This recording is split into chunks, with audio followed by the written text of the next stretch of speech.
আমার ফ্যামিলির কেউ নেই ভাই আমার ঘরের মধ্যে।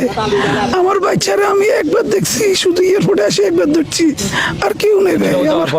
আমি বিদেশ আমার ওয়াইফের সাথে আমি 1 মাস 10 দিন সংসার করছি ভাই। আমি রিলেশন করে বিয়ে করছি ভাই। আমার ভিসা হওয়ার পরে যখন চলে যাবো আমি ওরা বিয়ে করছি। বিয়ে করার পরে 1 মাস 10 দিন ছিলাম। আমি যাওয়ার পরে আমার বাচ্চা হয়েছে। আমি 2 বছর 7 মাস পরে আইছি, কিন্তু এখন আমার সবকিছু দুঃখ হয়ে গেছে ভাই। এর সবকিছু একটা জিনিস খেয়াল করছেন যে মানে গাড়িটা ডুবে এই ভাইটা বিদেশ থেকে আসার সময় একটা দুর্ঘটনায় তার ফ্যামিলিতে আর কেউ বেঁচে নাই। তা সবাই দোয়া করবেন এই ভাইটার জন্য ধৈর্য ধরা তৌফিক দান করে, এবং যারা চলে গেছে তাদেরকে যেন বেহেশত নসিব করুক। আমরা সবাই দোয়া করব। দেখুন একটা দুর্ঘটনা সারা জীবনের কান্না ভাই।